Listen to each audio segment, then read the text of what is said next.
புயல் மழை அடித்தாலும் நிலநடுக்கம் வந்தாலும் கொட்டும் மழை கொளுத்தும் வெயில் பாட்டும் குளிர் சூறாவளி காற்று எதை பற்றியும் கவலைப்படாமல் சுத்தும் பூமியை சுற்றி சுற்றி வந்து உள்ளூர் செய்தி, உலகச் செய்தி, பூலோகத்து செய்தி, மேலோகத்து செய்தி, அத்தனை செய்தியும் நடந்தது மாதிரியே சேகரித்து சிங்காரிச்சு அலசி ஆராய்ச்சி கொண்டு வந்திருக்கோம். யாகம் வளர்த்து மனுத்தாக்கள், ஆளே இல்லாமல் மனுத்தாக்கள், அவசரமாக மனுத்தாக்கள், அடிபிடி சண்டையோட மனுத்தாக்கள், கோஷ்டி மோதல் மனுத்தாக்கள், கைகலப்பு மனுத்தாக்கள் எல்லாத்தையும் கலகலப்பா எடுத்து தொடுத்து கொடுக்க போறோம். நம்ம ஊர் விவகாரங்களை விவரமா தாரோம். அறிய தெரிய புரிய நல்ல செய்திகளோட நம்ம பேப்பர் தோசை வந்திருக்கு. பாட்டு கூத்து பரபரப்புன்னு நாட்டு நடப்பா பாருங்க. தண்டனக்க பாரு நியூஸ் பாரு வாய்ஸ் சொல்ல விரியும் நல்லாதானே புரியும்.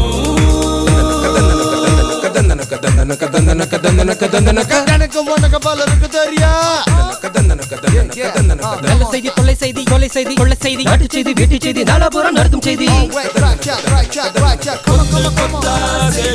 கொத்தவள்ளி வாசம் என்ன கேடு ஏது நீ பாரு. தாக்கல் மனு தாக்கலுக்கு முன்னே யாகம். சோனியா ராகுல் யாகம் வேண்டுதல் முடிவில் தாக்கல். ரேபரேலியில் மனு தாக்கல். காப்பு கண்காணிப்பு கேமரா மூலம் கண்காணிப்பு பரப்புரை நடக்கும் இடங்களில் எல்லாம் கேமரா மூலம் கண்காணிப்பு. வீடா ரோடா பரப்புரை செய்யும் வேட்பாளர்கள் தலைவர்கள் தொண்டர்கள் கேமரா மூலம் கண்காணிப்பு. வேட்பாளர் வீட்டில் கேமரா இல்லை தேர்தல் ஆணையம் அறிவிப்பு. வைகோ வீட்டில் விஜயகாந்த் தென்காசி விருதுநகர் தொகுதியில் அதிமுகவுக்கு ஆதரவு கேட்டு விஜயகாந்த் வைகோ கூட்டாக பரப்புரை. தமிழக மக்கள் நலன் காக்க வாரி வழங்கியது காங்கிரஸ். மத்திய அமைச்சர் சிதம்பரம் பரப்புரையில் பேச்சு. காங்கிரஸ் தவிர யார் வந்தாலும் 6 மாசத்தில் ஆட்சி காலி வாசன் கேலி. தமிழக பாஜக பட்டியலில் மகளிர் வேட்பாளர் போட்டி இல்லை. தகுதி இருந்தும் தொகுதி இல்லை. தமிழிசை பேட்டி. வரும் பாரதிய ஜனதா கட்சி அரசியலாவது அந்த 33% பெண்களுக்கான இடஒதுக்கீடு நிறைவேற்றப்பட வேண்டும்.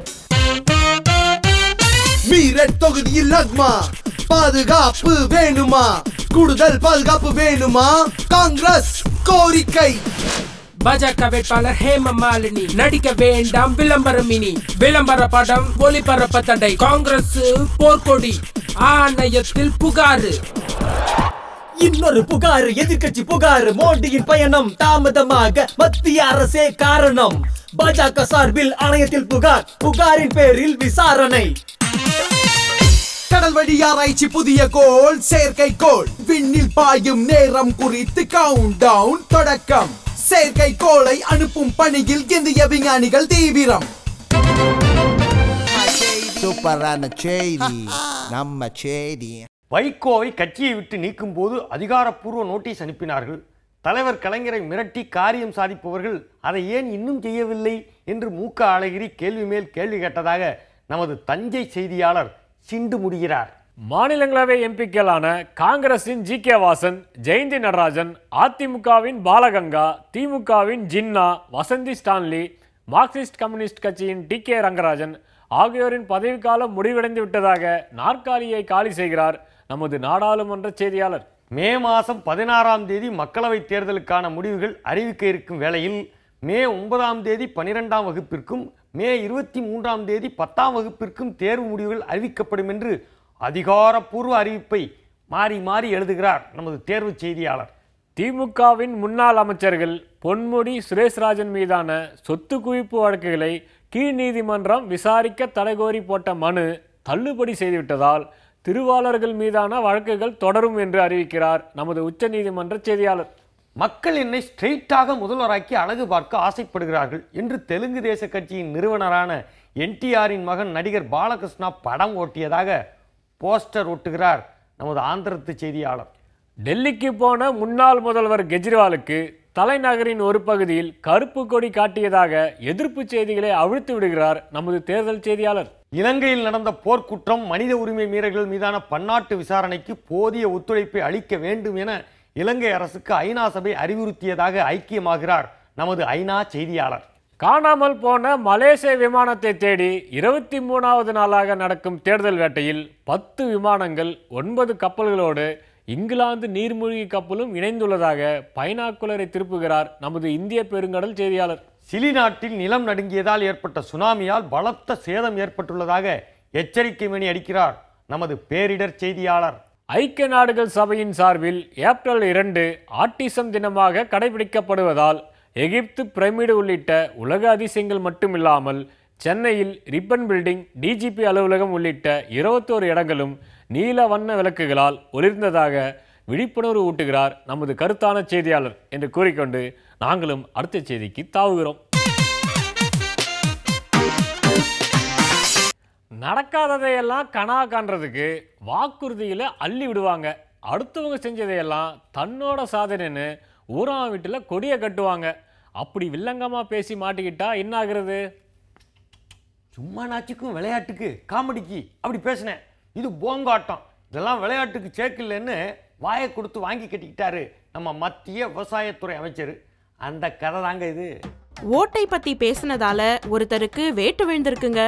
அவர் வேற யாரும் இல்ல, ஏண்டா இப்படி பேசினோம்னு தன் தலையில தானே படார் படார்னு அடிச்சுக்கிற சரத்பவார் தாங்க. தேசியவாத காங்கிரஸ் கட்சியோட கூட்டம் நவி மும்பை பகுதியில நடந்துச்சு. என்ன போராத காலமோ தெரியல, சரத்பவார் நாக்குல சனி பகவான் சலங்கை கட்டி ஆடி இருக்காரு. நீங்க வெளியூர்ல வேலை பார்க்குறீங்களா? டோன்ட் வரி, வேலை பார்க்குற ஊர்ல ஒரு ஓட்டை போடுங்க, அப்புறம் அப்படியே உங்க சொந்த ஊருக்கு பஸ் ஏறி போய் அங்க ஒரு ஓட்டை போடுங்க. ஆனா அதுக்கு முன்னால விரல்ல இருக்கிற மையை அழிச்சிடுங்கன்னு கூலா பேசினாரு சரத்பவார். ஓட்டு போடுறது என்னவோ டாட்டூ குத்துற மாதிரின்னு நினைச்சிட்டாரு போல. சும்மாவே வெறும் வாய மெல்லுற மற்ற கட்சிகளுக்கு இப்படி ஒரு விஷமமான விஷயம் கிடைச்சா கேட்கவா வேணும்? இவரை பிடிச்சு ஜெயில போடுங்க சார், கட்சியை தடை பண்ணுங்க சார்னு காவி கட்சிக்காரங்க ஒரு பக்கம் கிளம்ப, பின்னாடியே ஷேர் ஆட்டோ ஏறி ஆம் ஆத்மிக்காரங்களும் கண்டன கொடி பிடிக்க ஆரம்பிச்சாங்க. சர்ச்சையில சிக்கிறதுன்னா சரத்பவாருக்கு சர்க்கரை பொங்கல் சாப்பிடுற மாதிரி. ராஜீவ்காந்திக்கு பிறகு சோனியா காந்தி காங்கிரஸ் தலைவர் ஆனப்போ இத்தாலியில பிறந்த சோனியா இந்திய பிரதமர் வேட்பாளர் ஆகிறதான்னு கொளுத்தி போட்டு கொடி பிடிச்சவர் இதே சரத்பவார் தான். சூட்டோட சூடா காங்கிரஸ்ல இருந்து வெளியே போய் தேசியவாத காங்கிரஸ் கட்சி ஆரம்பிச்சாரு. அப்புறம் அதே சோனியா காந்தி முன்னிலையில காங்கிரஸோட கூட்டு வச்சதுதான் மிக பெரும் கூத்தே. இப்ப மோடியை அட்டாக் பண்ணி பேசி மேலும் பரபரப்புகளை கூட்டி இருக்காரு மனுஷன். மகாராஷ்டிராவில் போன வருஷம் வரலாறு காணாத வறட்சி. குஜராத்ல இருக்கிற மேகசேனா மாவட்ட அதிகாரிகள் மகாராஷ்டிரா மாடுகளுக்கு தீவனம் கிடைக்க உதவி பண்ணினாங்க. அவங்க மேல மோடி ஊழல் வழக்கு போட்டுட்டாருன்னு கொதின்னு கொதிச்சாரு சரத்பவார். அது மட்டும் இல்லைங்க, ராகுலா மோடியான்னு ரணகளமா பிரதமர் வேட்பாளர் சர்ச்சை எழுந்தப்போ யாரு வேணும்னாலும் இருந்துக்கட்டும், பட் நான் கண்டிப்பா பிரதமர் பதவிக்கு போட்டி போட போறதில்லைன்னு கிடைச்ச கேப்ல குட் பை போஸ் கொடுத்தாரு சரத்பவார். இப்ப 2 ஓட்டு போடுறது பத்தி நான் பேசினது எல்லாம் சீரியஸ்னு நினைச்சீங்களா? சும்மா உலலாய்க்குன்னு வாக்குமூலம் கொடுத்தாரு பவார். ஆனா இதையெல்லாம் கேட்க தேர்தல் ஆணையம் தான் தயாரா இல்ல. பவார், இந்தா பிடிங்க நோட்டீஸை, ஒழுங்கா பதில் சொல்லலைனா ஒழுங்கு நடவடிக்கை எடுப்போம்னு ஸ்ட்ரிக்டா சொல்லிடுச்சு. பவாரும் விளக்கம் கொடுத்தாரு. நீங்க கொடுத்த விளக்கம் எங்களுக்கு திருப்தி அளிக்கிற மாதிரி இல்ல, நீங்க பேசினது தப்புதான்னு பவாருக்கு குட்டு ஒண்ணு வச்சுட்டு, ஒரு மூத்த அரசியல்வாதியான நீங்க இப்படி நடந்துக்கிறதை இனி தவிர்க்கணும்னு அறிவுறுத்தியும் இருக்கு நம்ம தேர்தல் ஆணையம். இப்படி விளையாட்டா நினைச்சு பவார் பேசுறதுதான் அவருக்கே வினையா மாறிக்கிட்டு இருக்கு. இந்த பேச்சு பவாரோட பவர் ஃபியூஸை தேர்தல் ஆணையம் பிடுங்கிடுச்சு. அவரோட அடுத்த மூவ் என்னன்னு பொறுத்திருந்து பார்ப்போம். அப்பா மகன் பிரச்சனை, அண்ணன் தம்பி பிரச்சனை, தெருச்சண்டை, பைப்படி சண்டை, முட்டு சந்து மோதல், பேருந்து கலாட்டா மாதிரி மாறி போச்சு இந்த தேர்தல் பரப்புரை. அந்த கட்சிக்காரங்க இந்த கட்சியை தாக்க, இந்த கட்சிக்காரங்க அந்த கட்சியை தாக்க, அதெல்லாம் போதாதுன்னு சொந்த கட்சிக்காரங்களே உள்குத்து குத்த தகதகத்து போய் கிடக்குது தேர்தல் களம். அதைத்தாங்க இவங்களும் கட் காப்பி பேஸ்ட் பண்றாங்க.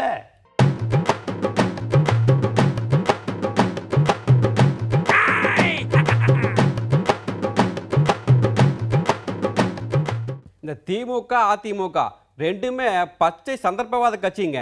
டெல்லியில் யார் ஆட்சி அமைச்சாலும் சரி, இவங்க போய் அந்த மந்திரி சபையில் இடம் பிடிக்கிறதுக்காக அப்படியே கெஞ்சி கூத்தாடுவாங்க. அது மட்டும் இல்லைங்க, இவங்க ரெண்டு பேருமே சேர்ற கூட்டம் தானாக வர்ற கூட்டம் இல்லைங்க, இவங்க ஆள் பிடிச்சி கூடுற கூட்டங்க. இப்போ கூட ஜெயலலிதாவுக்கு பிரச்சாரத்துக்கு ஆண்கள் பெண்கள் நிறைய பேர்ட்ட கூப்பிட்டு வர்றாங்க. அவங்களெல்லாம் வேகாத வெயில நிற்க வச்சு பாடாப்படுத்துகிறாங்க. அவங்கெல்லாம் யாருங்கிறீங்க? இந்த 100 நாள் வேலை திட்டத்துக்கு போகிறாங்களேங்க, அவங்கள தாங்க கொண்டு நிற்க வைக்கிறாங்க. பாவம், அவங்க வேலையும் கட்டு வெயிலையும் நின்று எவ்வளோ கொடுமை பாருங்க. இந்த விஷயத்து மேலெல்லாம் நான் கண்டிப்பாக நம்ம தமிழ்நாட்டு முதலமைச்சர் மேலே, மனித உரிமை கமிஷன் மேலே நான் புகார் கொடுக்க போகிறேங்க. கண்டிப்பாக புகார் கொடுக்கத்தாங்க போகிறேன். ஆமாம், இப்படி புகார் கொடுப்பேன்னு சொன்னது நான் இல்லைங்க, கடலூர் தொகுதியோட காங்கிரஸ் வேட்பாளர் KS அழகிரி. பிரச்சாரத்துக்கு வந்து விஜயகாந்த் கேட்குறாராம், இந்த தமிழ்நாடு முதல்வர் ஜெயலலிதாவுக்கு மட்டும் இந்த போலீஸ் பாதுகாப்பு கொடுக்குறாங்க, எனக்கே கொடுக்க மாட்டேங்கிறாங்க அப்படின்னு. அவர் பற்றி நான் தெரியாமல் கேட்குறேன், அவர் தப்பாக பேசுகிறாரா இல்லை மப்பா பேசுகிறாரா? அப்படி பாதுகாப்பு கொடுக்கறதா இருந்தால் அவருக்கு தேவையில்லை, அவரு கட்சியில் அவர்கிட்ட அடி வாங்குற வேட்பாளர்களுக்கும் அப்புறம் MLAகளுக்கும் வேணால் நம்ம பாதுகாப்பு கொடுக்கலாம். இது எல்லாத்துக்கும் மேலே அடுத்ததாக பார்த்தீங்கன்னா, நான் தான் கருப்பு எம்ஜிஆர் அப்படின்னு சொல்லிட்டு இருக்காராம். அவரை பற்றி நான் சொல்கிறேன், நீங்கள் கருப்பு எம்ஜிஆர்னா எங்கள் அம்மா ஜெயலலிதா நெருப்பு எம்ஜிஆர். அவர் பக்கத்தில் வந்தால் உங்களை பொசுக்கிடுவாங்க. அண்ணாச்சி, பஞ்சு டைலாக் மாதிரி படப்படம் பேசுனது நான் இல்லைங்க, நடிகை இந்தியா இருக்காங்களா, அவங்க தான். பல்லான் ஹாலிவுட்லாம் பார்த்தீங்கன்னா எவ்வளோ டெக்னாலஜி சூப்பராக இருக்குது தெரியுமா? ஆனால் இப்போ இந்தியாவில் ஃபர்ஸ்ட் டைம், அதுவும் நம்ம தமிழில் ஃபோட்டோ ரியாலிட்டிக் பர்ஃபார்மிக் கேப்சரிங் அப்படின்னு சொல்லி இந்த டெக்னாலஜி இன்ட்ரடியூஸ் பண்ணியிருக்காங்க. இந்த கோச்சரியான் படத்தில் பார்த்தீங்கன்னா ரஜினி சூப்பராக பண்ணியிருக்காரு. அது மட்டும் கிடையாது, இது ரஜினியோட இன்னொரு பரிமாணமான ஒரு வளர்ச்சின்னு கூட சொல்லலாம். பார்த்தீங்கன்னா ஜென்ரலாக வந்து இந்த படத்தில் என்னெல்லாம் பண்ண முடியாதுன்னு நினைக்கிறாங்களோ எல்லாத்தையுமே இந்த படத்தில் கொண்டு வர முடியும். இது ஒரு பெஸ்ட் மூவின்னு கூட சொல்லலாம். அது மட்டும் கிடையாது, ஏற்கனவே நான் பிளட் ஸ்டோன் படத்தை வந்து ப்ரொடியூஸ் பண்ணியிருக்கேன், அதுக்கப்புறம் தமிழில் ஜீன்ஸை ப்ரொடியூஸ் பண்ணியிருக்கேன். இப்போ கண்டிப்பாக ரஜினியை வச்சு ஒரு படம் ப்ரொடியூஸ் பண்ணுன்னா இன்னொரு படம் நான் ரெடிங்க, எப்போ வேணால் அவரை வச்சு ப்ரொடியூஸ் பண்ணுவேன் அப்படின்னு பணத்தை வாரி வாரி இறக்குறேன்னு சொன்னது நான் இல்லைங்க, தயாரிப்பாளர் அசோக் அமிர்தராஜ். ஏனுங்கண்ணா, அதிமுக கூட்டணியிலிருந்து சில கட்சிகள் விலகும் போது நாங்கள் மட்டும் ஏன் விலகாமல் இருந்தோம்? நமக்கும் சில சீட்டு கிடைக்கும் தானுங்க, அப்படி ஒரு எதிர்பார்ப்பு தான். ஆனால் ஒன்று கேட்டுங்க, எதிர்பார்ப்பு இருக்க இடத்துல ஏமாற்றம் இருக்க தாங்க செய்யும். இருந்தாலும் நாளை பின் நல்லது நடக்கும்போது ஏமாற்றம்லாம் மறைஞ்சு போயிடுங்க. அதுக்கு தானுங்க அதிமுக கூட்டணியில் இந்த சமத்துவ மக்கள் கட்சி இன்னும் இருக்குதுங்க. எனக்கு நான் சொல்கிறது, ஏறா வண்டிய இந்த மாதிரி அடித்து உதச்சி திருத்தி பேசினது நான் இல்லைங்க, சமத்துவ மக்கள் கட்சி தலைவர் சரத்குமார். எந்த கட்சி எந்த வேட்பாளர் நல்லா பார்க்க மாட்டாங்க, எல்லா கட்சியோட தலைவருடைய வாகனத்தையும் நாங்கள் சோதனை பண்ணுவோங்க. அந்த விஷயத்தில் தமிழ்நாடு தேர்தல் ஆணையம் ரொம்ப கண்டிப்பாக இருக்குதுங்க. அது மட்டும் இல்லைங்க, கொஞ்ச நாளைக்கு முன்னாடி நடந்த ஏற்காடு இடைத்தேர்தலில் கூட தமிழ்நாட்டோட முதலமைச்சருடைய வாகனத்தை கூட நடு ரோட்டில் நிறுத்தி எங்கள் பறக்கும் படை சோதனை பண்ணாங்க. அந்த அளவுக்கு ரொம்ப நேர்மையாக இருக்கிறோம். இப்போ கூட அவங்க ஹெலிகாப்டரில் போகிறாங்க அப்படிங்கிறாங்க, அந்த ஹெலிகாப்டர் கூட எங்கள் பறக்கும் படை சோதனை பண்ணியிருக்காங்க. அதுக்குன்னு சும்மா சோதனை பண்ணிகிட்டே இருக்க முடியுங்களா? நாங்கள் தேர்தல் ஆணையம் ரொம்ப நேர்மையாக இருக்குதுங்க, அதில் மட்டும் எனக்கு சந்தேகம் வேண்டாம் உங்களுக்கு. ஆமாம், இப்படி சந்தேகப்படக்கூடாதுன்னு சொன்னது நான் இல்லைங்க, தமிழ்நாடு தேர்தல் ஆணையர் பிரவீன்குமார். உள்நாடு வெளிநாடு அந்நிய நாடுன்னு ராஜா ராணி குதிரை சகிதமா ஆட்டம் காட்டி வந்த சதுரங்க ஜாம்பவன் ஆனந்த் சொந்த மண்ணில் தோத்து போய் மண்ணை கவியது உண்மைதாங்க. ஆனாலும் அசராம தயங்காம காய்களை கையில் எடுத்துக்கிட்டு உலகம் பூரா சுற்றி சுற்றி வந்தவர் தற்போதைய உலக சாம்பியன் கார்ல்சனோட மோத தகுதி பெறும் விதமா வெற்றி கோப்பையை தட்டிட்டு வந்திருக்காரு. அதாங்க இன்றைய கேலி சித்திரம் கார்ட்டூன்.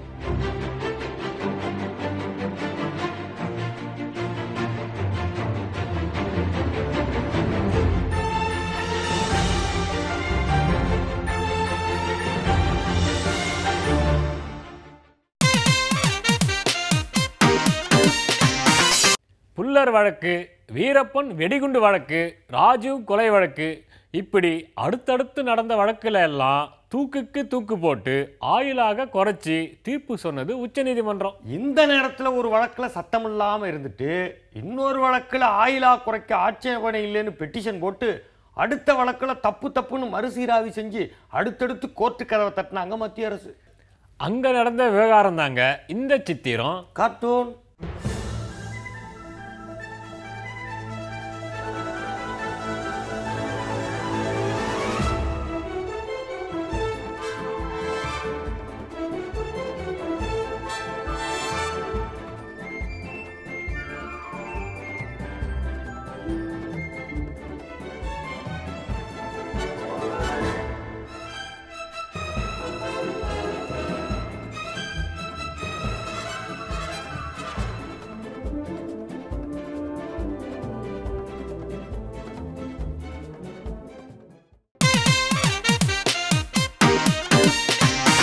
சாலையில் சிக்னல் இருக்கும். ஆமாம். 3 சிக்னல் எரியும். ஆமாம். ஒன்று ரெட்டு எல்லோ அண்டு அது எல்லோன்னா ஆரஞ்சு. ஆமாம். ஆரஞ்சு கிரீன் க்ரீன்னா போங்க அப்படின்னு அர்த்தம். ஆமாம். எல்லோன்னா எச்சரிக்கை அப்படின்னு அர்த்தம். ஆமாம். ரெட்டுனா கூடவே கூடாது, நின்று இப்போ பார்த்துப்போ நின்று அப்படின்னு அர்த்தம். இது மனுஷனுக்கு வாகனத்துக்கு அப்படி வச்சுருக்காங்க. உலகம் ஃபுல்லாக கம்பெனிகளுக்கெல்லாம் அப்படி வச்சுருக்காங்க. எப்படி? இது வந்து இந்த கம்பெனி ரெட் சிக்னல் கம்பெனி, இந்த company orange signal yellow signal company, சரி. இந்த company green signal. Green signal கம்பெனினா அது மாசுபடுத்துறதில்ல, பூமியை மாசுபடுத்துறதில்ல. இது இருக்க ஆரஞ்சு இருக்க கொஞ்சம் பரவாயில்ல. ரெட் இருக்க அந்த கம்பெனியே வைக்கப்படாது. ஆனால் அந்த கம்பெனி தான் நம்ம நாட்டில் ஃபுல்லாக இருக்குது, எல்லா கம்பெனியும். ஆமாம். வெளிநாட்டில் ரெட் சிக்னல் இருக்க கம்பெனியை பூரா அவன் அங்கே வைக்க மாட்டேங்கிறான், இந்தியாவில் வச்சுக்க. ஏன்னா நிறைய இனாவானாக்கள் இருக்கிற நாடு, அதிகப்படியாக இருக்கிற நாடு இந்தியா தான். நீ அங்கே போய் வச்சுக்க. நம்ம ஆள் சொல்லுவான், தொழில்துறையை வளர்க்க நாங்கள் அந்நிய மூலதனத்தை கொண்டு வந்து டொபுக்கடின்னு கொட்டணும், குமிப்போம். எப்படிடா குமிச்சாங்கன்னா இதுதான். எல்லாம் ரெட் சிக்னல் இருக்கு அங்கே கம்பெனியை கொண்டு வந்தால் அது என்னென்னா பயங்கரமாக மாசை வெளியிடும், சாயப்பற்ற. அதையும் இங்கே வச்சு பார்த்துட்டு இனிமேல் ரொம்ப சாயம் ஏறிடுச்சு, இனிமேல் நாங்கள் வேறு நாட்டில் பார்த்துக்குறோம் அப்படிங்கிறான். இந்த வளர்ந்த நாடுகள் பூரா கம்பெனியை பூரா இங்கே தள்ளி விட்டு ஆரஞ்சு சிக்னல் அந்த எல்லோ சிக்னல் இருக்குல்ல அதுக்குன்னு சில நாடு வச்சுருக்கான், அங்கே போய் தயார் பண்ணிக்க. க்ரீன் சிக்னல் இருக்கா அது நானே வச்சுக்கிறேன், ஓம் பணம் என் பணம் அப்படிங்கிற கதையில் அவங்க கம்பெனி வச்சுட்டு இப்போ எல்லாம் கூட்டி சொல்கிறாங்க. நம்ம ஆள் அவன் நாட்டில் எப்படின்னா இப்போ நம்ம ஆள் ஏசி போட்டால் ஏசி வச்சுக்கோ, அதெல்லாம் ரொம்ப யூஸ் பண்ணக்கூடாது அப்படிங்கிறான். நீ என்ன எதுக்கு ஏசி போடுற கேட்டால் என்னங்க வெயிலாக இருக்க, நீங்களாம் பழகிருப்பீங்கள்ல, நீ ஏன்டா வச்சுருக்க, நாங்கள் அதிலே பழகிட்டோம், ஏசிக்குள்ளே இருந்து பழகிட்டோம். அவன் எடுக்க மாட்டானா. உலகம் வளர்ந்த நாடுகள் பூரா ஏசியெல்லாம் வச்சுட்டு ஏர் கண்டிஷன் அதுலேருந்து வர ஓஎஃப்சி சிஎஃப்சி குளோரோ கார்பன் அதுதான் ஓசோனில் ஓட்டையை போடுது. பூமி வெப்பமாகுதுங்கிறான். பூமி வெப்பமானா என்ன ஆகும், கடல் கொஞ்சம் கொஞ்சமாக வெள்ளம் கூடும். சில பேர் சொல்லுவான், எனக்கு மட்டும் ஆற்றல் இருந்தால் தண்ணி கடலிலே போய் வேஸ்ட்டாக கலக்குது பாருங்கம்மா. வேஸ்ட்டாக கலக்குதுன்னு இவனுக்கு யார் சொன்னது? அது யார் சொன்னதுன்னு நான் சொல்லுது, ஐயோ நான் வேஸ்ட்டாக போய் கலக்கிறேன் அப்படின்னு இவன்ட்டு கொண்டு சொல்லிச்சா. இயற்கையோட சுழற்சியில் அது கடலுக்குள்ளே ஒரு % கலந்தே ஆகணும், இல்லைன்னா இயற்கை எல்லாம் வேறு மாதிரி மாறிடும். அந்த இப்போ சமநிலை இருந்துக்கிட்டே இருக்கணும். அது இல்லாமல் நாங்கள் நதிகளை தேசியமயமாக்கி இணைத்து விடுகிறோம். இணைத்து விட்டு எல்லா தண்ணியும் இங்கே கொண்டு வந்தால் கடலுக்கு கொஞ்சமாவது போகணுமே. அதாவது போய் இப்போ பாயணும், அதாவது இருக்குது. அப்படி நம்ம ஆளு வாயில் வந்ததுக்கு பேசுவாங்க.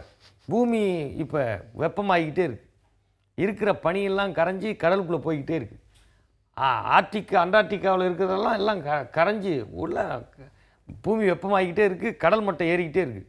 நம்ம ஊர்லேயே பாருங்கள், அழகாக மழை பெஞ்சு 3 மாதம், அப்புறம் கொஞ்சம் வெயில் அடிச்சு, அப்புறம் அந்த இளவேநீர் காலம், அந்த காலம் இந்த காலம் அப்படிலாம் இப்போ எல்லாம் கணாக்காலமாக ஆகிப்போச்சு. எப்போ மழை பெய்யுது எப்போ வெயில் அடிக்குதுன்னு தெரியல, வெயில் மட்டும் சொல்லுன்னு வந்துருச்சு. ஆமாம், அது மட்டும் கரெக்டாக வந்துருச்சு, மழை கரெக்டாக வரல. எப்போ பெய்யும் என்னன்னு சொல்ல முடியாது, பருவநிலைகள் மாறிடுச்சு.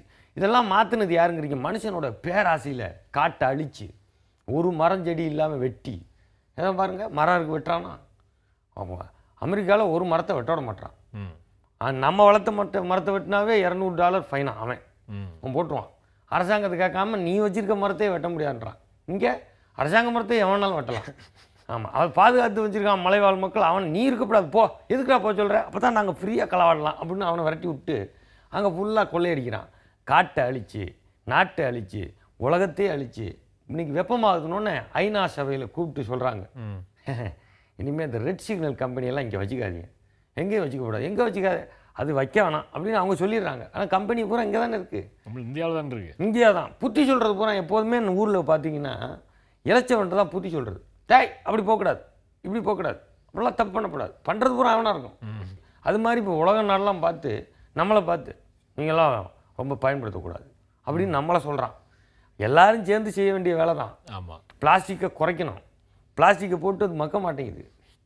பூமி சூடாகிக்கிட்டே இருக்குது. சூடாக என்ன ஆகும், எல்லாம் கரைஞ்சி ஒரு காலத்தில் மனுஷனே இல்லாமல் ஆயிடுவான். அப்புறம் அப்படியா அப்புறம் எது வேணாலும் குறைச்சி கொண்டாடலாமா? ஆமா. ஆமாம், எல்லாரும் சேர்ந்து செய்ய வேண்டிய வேலையை நீ செய் நான் செய்ய மாட்டேன் அப்படின்னு பங்கு போடுறதுல பயன் இல்லை. பூமி வெப்பமாகுங்கிறது பிரச்சனை தான், அது எல்லாரும் சேர்ந்து தீர்க்க வேண்டிய பிரச்சனை. na na na na na na